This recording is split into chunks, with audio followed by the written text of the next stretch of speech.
This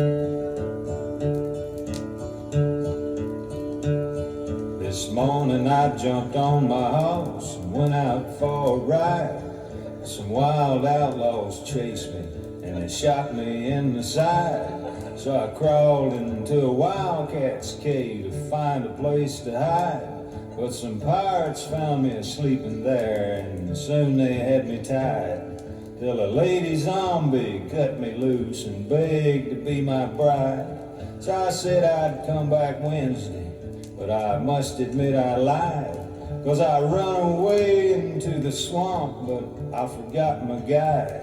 And I stepped into some quicksand, and no matter how I tried, I couldn't get out until I met a crocodile named Clyde, who took me to some cannibals who planned to have me fried. They built a fire under me, and I swear I almost cried. Till an eagle come and swooped me up, and through the air we fly. But he dropped me in a boiling lake 1,000 miles wide. And you know what happened then? What happened?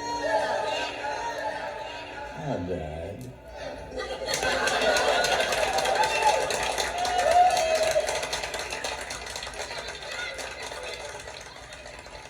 Speaking of legends and tall tales, there's a big one going around about the guy that writes a few songs and grabs his guitar and jumps on a bus and goes to Nashville and overnight becomes a smash. Now friends, this works for some of the guys sometimes, but there's a whole lot of guys running up and down 16th Avenue South here, and you can see them at Tootsie's and you can see them at the Country Corner. And these boys have a whole lot of dreams, same way I had mine, but sometimes they come true and sometimes they don't. I was hanging around Nashville writing songs, playing them for all of the stars, watching them laugh and hand them back, living on hope and Hershey bars. So I pawned my guitar and bought a ticket home, and I was heading for the Trailway bus when I seen an old fountain pen laying in the gutter, so I stopped and picked it up. It was worn out, bent, and cast aside, kinda sorta like myself. So I sat down on the curb and wrote a little song. It told the world how both of us felt. Then I run that song down the music row, and before I had time to spit, it's pitched and sold and cut for a record and moving up the charts, and damn, it's a hit. So I wrote me another winner. Then I wrote me a smash again, and I was flying off the ground 'cause I knew I'd found me a Sure Hit Songwriter Pen. So the songs, they just kept pouring out, and the money kept pouring in. I just couldn't miss. All it took was a twist to my Sure Hit Songwriters Pen. Remember when I won the Grammy? Then I won it again and again. Well, none of you knew it was all due to my Sure Hit Songwriters Pen. I was a darling of all of the ladies. I was a hero among the men, making big dough, working rodeos and TV shows, me and the Sure Hit Songwriter Pen. But then one night in Wichita, I was just coming off of the stage. Folks all lined up screaming for my autograph. Lord, I was a national rage. One little freckle-faced girl was there. She said, "I got no pencil, sir." So I signed it with my songwriter pen and then handed the pen back to her.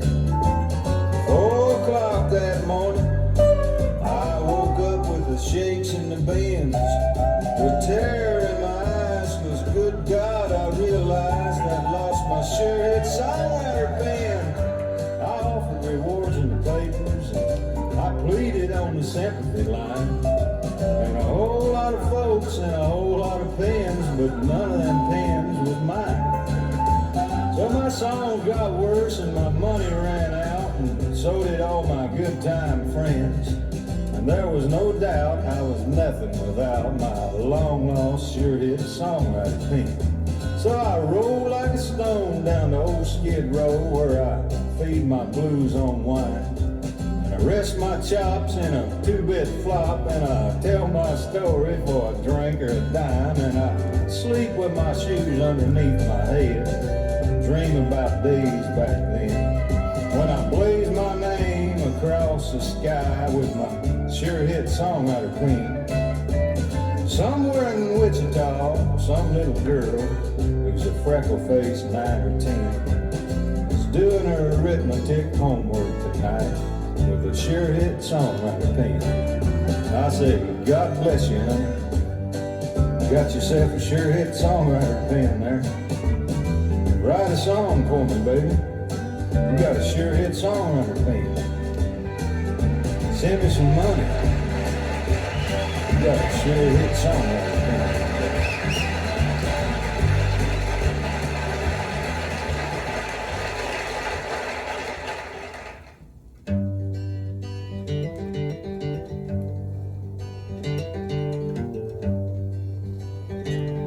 It's 2 in the morning on Saturday night at Rosalie's Good Eats Cafe.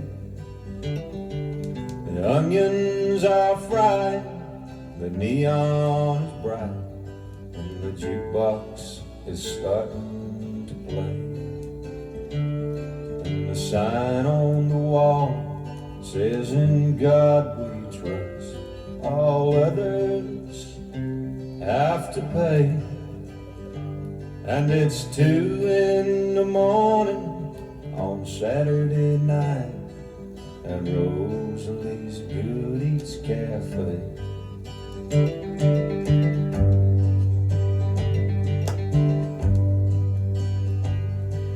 The short order cook with the mama tattoo, he's a turning them hamburgers slow. Eggs over easy, whole wheat down. Do y'all want that coffee to go? He never once dreamed as a rodeo star that he'd wind up here today. At 2 in the morning on Saturday night at Rosalie's Good Eats Cafe.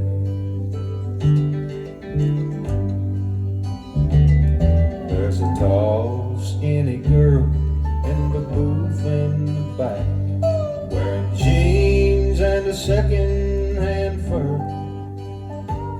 She's been to the doctor, then called up a man, and now wonders just where she can turn. She stares at her coffee, then looks toward the ceiling. But Lord, it's a strange place to pray. At 2 in the morning on Saturday night at Rosalie's Good Eats Cafe.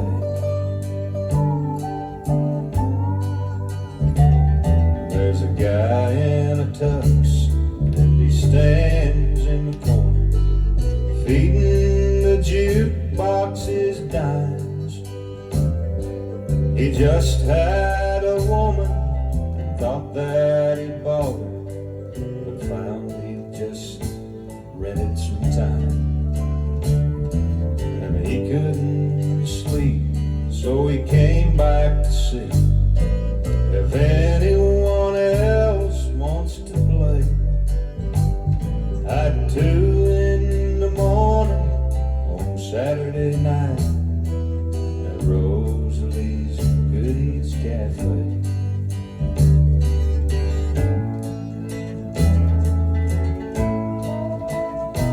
Now there's an old dollar bill in a frame on the wall, the first one that Rose ever made.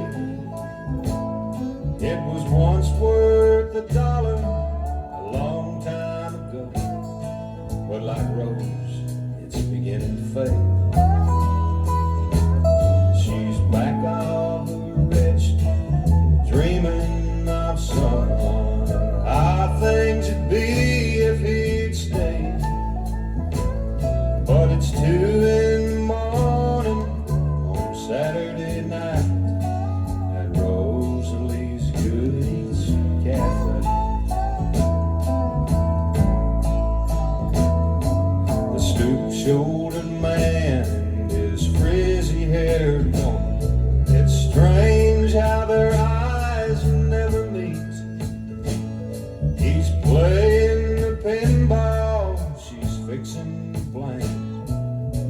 baby asleep on the seat.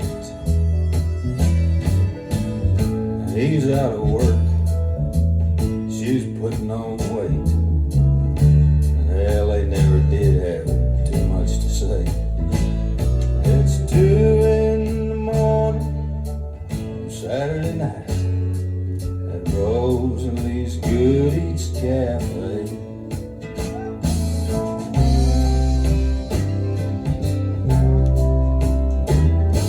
The waitress, darling, she sits at the counter.